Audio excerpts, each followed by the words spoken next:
Muito bem, vamos voltar aqui, dar seguimento para a nossa quarta aula desse nosso capítulo sobre frameworks e ferramentas. Então, na aula de hoje nós vamos conversar um pouquinho sobre o Apache Spark e o Hadoop, né, que são duas ferramentas aí de processamento de grandes conjuntos de dados, né, muito utilizadas no mercado pelas empresas aqui no Brasil e fora também, né. A gente veio aí de alguns assuntos sobre, né, o Kafka, né, processamento paralelo distribuído, né, e é importante, pessoal, que vocês tenham essa dimensão de o quão importante vai ser para vocês abstraírem, né, esses conceitos, esses fundamentos, essa base que nós estamos vendo aqui, tanto no capítulo 1, 2, 3 e também no quarto e no quinto, nós vamos ver um pouco mais, nós vamos transitar por todas as áreas aqui, dar uma pincelada e uma pequena prática, uma pincelada mais um hands-on.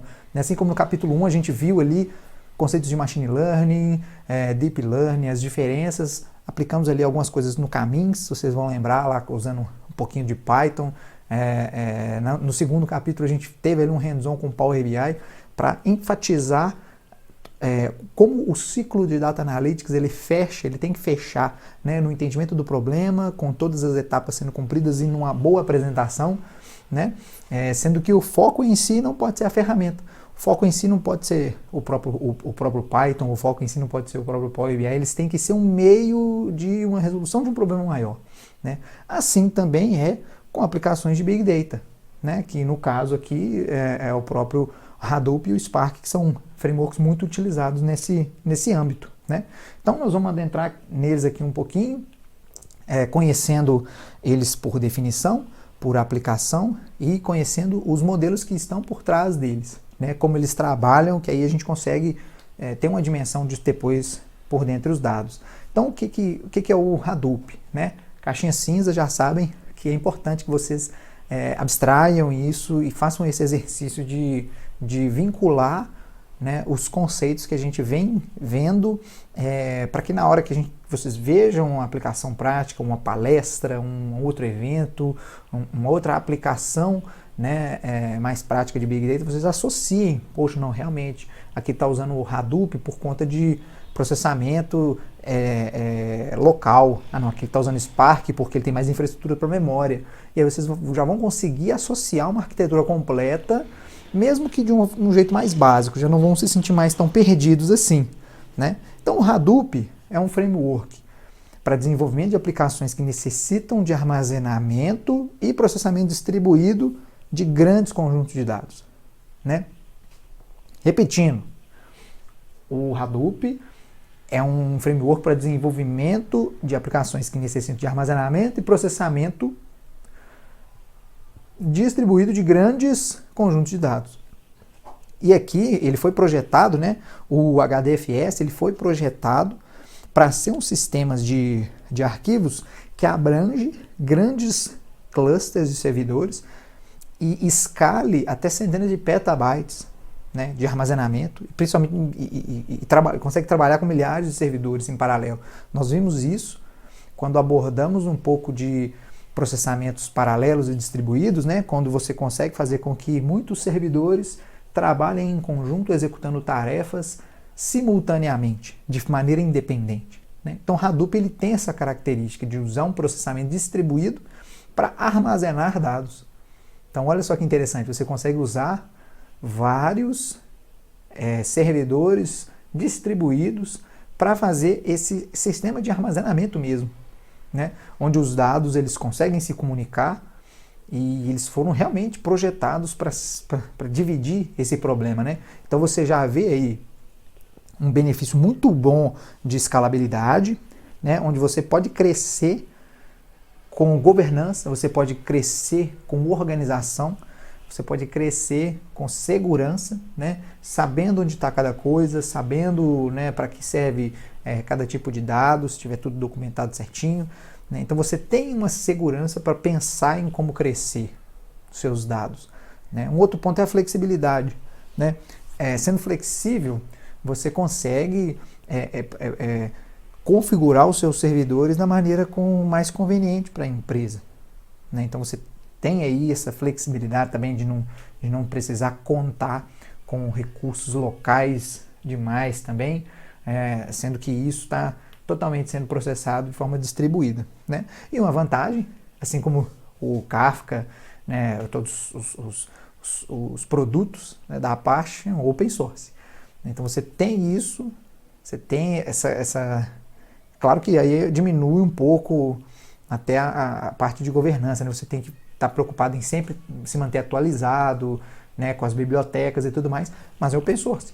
É uma solução de Big Data que é open source, você consegue implementar, né, de maneira escalável, flexível, distribuída, organizada, com qualidade, com governança. Então, cara, isso daí é uma solução bem interessante para as organizações. E o Hadoop, ele é baseado no modelo MapReduce, né? O que é o MapReduce, né? Os dados dentro do Hadoop, eles são tratados como pares, né? Então você tem pares, né, onde você tem uma chave, você tem um valor atribuído para essa chave.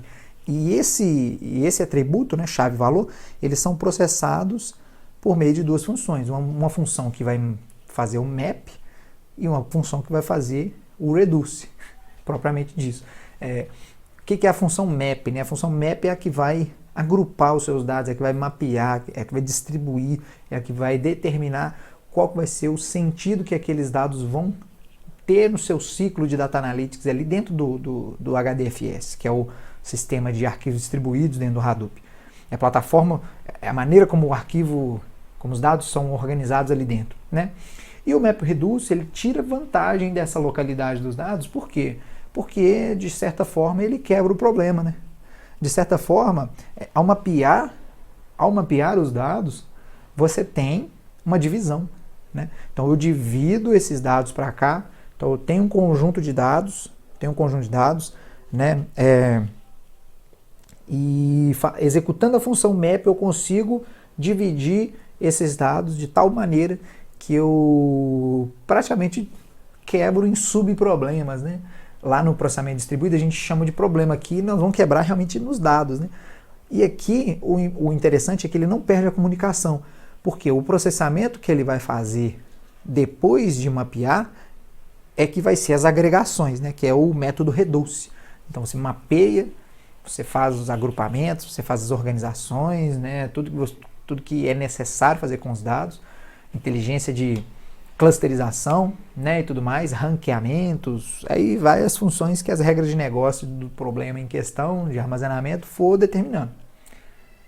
Então a função reduce vai agregar, seja somando, seja fazendo média, seja contando, qualquer função de agregação e agrupamento vai fazer essa redução desses dados para compilá-los novamente, né? Então o processamento ocorre próximo ao armazenamento em cada nó do cluster, e com isso ele reduz a distância que ele está sendo transmitido, né? Então o que você tem nessa história toda?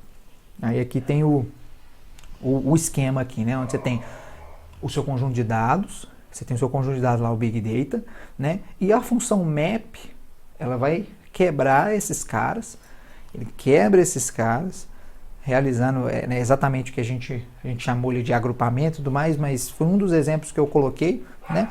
E a grande questão está depois de executado o map, né? Exatamente nesse ponto aqui, ó.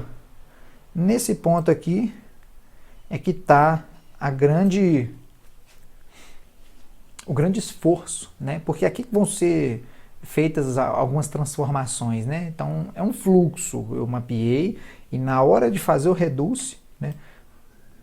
Na hora de fazer o reduce, né? A agregação, como se fosse no SQL, seria um group by, né? Enfim, se fosse em outro tipo de função lá no R, um summarize, enfim, né? Dentro lá do MapReduce ele tem a sintaxe certa, ele tem o método correto, que ele vai fazer essa agregação e vai reduzir aquilo para transformar aquilo numa informação contextualizada, né? Porque o grande sentido disso tudo, vamos lembrar aí, pessoal, lá atrás, lembra da aula aí de transformação de dados em conhecimento. Estou pegando dados que podem ser estruturados, semi-estruturados, não estruturados, vou mapear esses caras, fazer um agrupamento correto, tratar e reduzi-los algo que tenha mais valor, trazendo contexto para eles, né? Então, essa é a grande ideia, né? E a grande questão é que isso é tudo feito em tempo de armazenamento de disco, né? Então, o Hadoop ele tem essa característica, né, de fazer as coisas em armazenamento em disco. Já o Spark, né, o Apache Spark, ele faz um processamento disso em memória. Então, basicamente, essa é uma das diferenças fundamentais entre o Apache Spark e o Apache Hadoop, né, que é feito o processamento em memória, né? E o Spark, ele é praticamente uma extensão do modelo MapReduce, que é muito popularizado pelo Hadoop, né? E ele tem certos silos, né? certos grupos de produtos dentro dele, né? Então a gente tem o Apache Spark, e dentro do Apache Spark a gente pode trabalhar com ele de várias formas diferentes. A gente pode trabalhar com o Apache SQL, né? Com o Spark SQL, que ele possibilita que você faça consultas com uma linguagem muito próxima ao que a gente tem no SQL, né? Fazendo selects, fazendo group by, fazendo sum, count, enfim, selecionando as colunas que a gente quer, fazendo filtros como a gente quer, fazendo consultas livremente em grandes conjuntos de dados e de maneira distribuída. A questão é que ele usa memória, então precisa aí de uma infraestrutura um pouco mais generosa, né? O Apache Streaming, o Spark Streaming, né? Então, trazendo a mesma ideia do Kafka, né? Onde você tem lá o streaming de mensagens, ele também consegue trabalhar com essa parte de dados em tempo real, né? Então tem aqui um ambiente mais próprio para isso, para tratamento de dados em tempo real, como que esses dados vão trabalhar, quais os tipos de função dentro do MapReduce que dá para utilizar aqui dentro desse ambiente, né?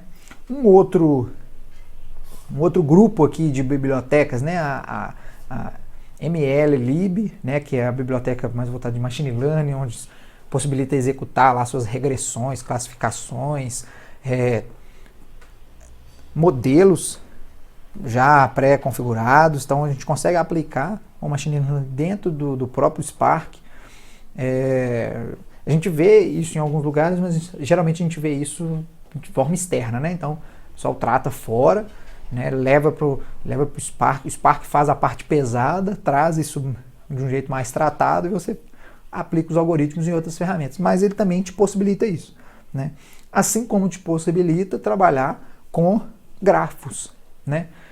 Que com a biblioteca aqui no GraphX, né? Ele consegue fazer, né, te proporcionar uma modelagem de um problema em forma de grafos, né, onde você tem os nós, onde você tem as arestas.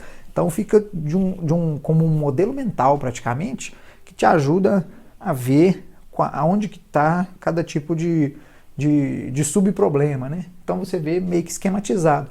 Você não tem aquela visão de código, né? Você tem uma visão mais esquematizada, com grafos, arestas. Então você tem ali, seguindo um modelo mental, às vezes pode ajudar bem. Então, isso é uma biblioteca interessante dentro que se pode trabalhar dentro do Spark, né? Dentro do Apache Spark também, o que a gente tem? A gente tem um driver program, um cluster manager e worker nodes, né? O que são esses três componentes, né?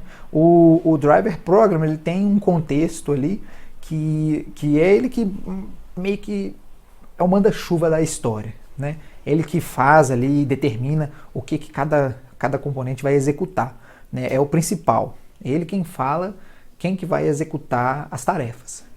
Então o driver program, né, é o programa que está aí à frente, dirigindo todas as tarefas. O cluster manager, né, ele tem essa interação com os nodes, e dentro dos nodes você tem ali tanto um executor quanto uma memória em cache, né, que trabalha ali em conjunto com o executor. E aí você tem dentro dos worker nodes, você tem as tarefas.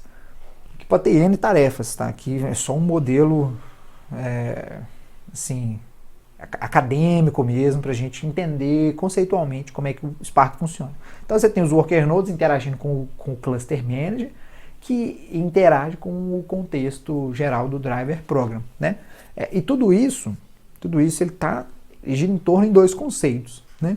Que é o RDD e também o conceito de operações, que são as próprias transformações, né? Ali você pode fazer filtros, você pode adicionar documentos, tirar documentos, dependendo da estrutura dos dados, você pode, né, alterar, você pode empilhar outros dados, cruzar com outros lugares, né? Então você tem esses dois conceitos, o RDD e as operações. As operações são as próprias transformações e o RDD são os próprios conjuntos de dados, né, que estão ali distribuídos, propriamente dito. O Cluster Manager, ele é o cara que orquestra os worker nodes. Ele ajuda a fazer essa orquestração da arquitetura como um todo. Tá? Ficou meio abstrato, mas esse é um modelo de execução das tarefas dentro do Spark, né? A diferença é que ele faz em tempo de memória, em execução na memória, e o Hadoop ele faz dentro do HDFS, num sistema de armazenamento de arquivos distribuídos. Legal? Como um todo, né, a gente viu aqui que o Spark ele é feito em memória, né? Então muitas vezes a sua infraestrutura ela vai ter que ajudar um pouco a trabalhar com Spark, mesmo que seja servidores em nuvem mesmo, né? O ideal é que sejam esses servidores em nuvem mais parrudos, tá? O Hadoop ainda continua sendo muito utilizado, apesar, né, da gente colocar, né? Não, apesar de a gente sempre lembrar, né? Tenta fugir de processar as coisas em disco rígido, né? Tentar jogar o máximo em memória, porque é mais fácil comprar, né?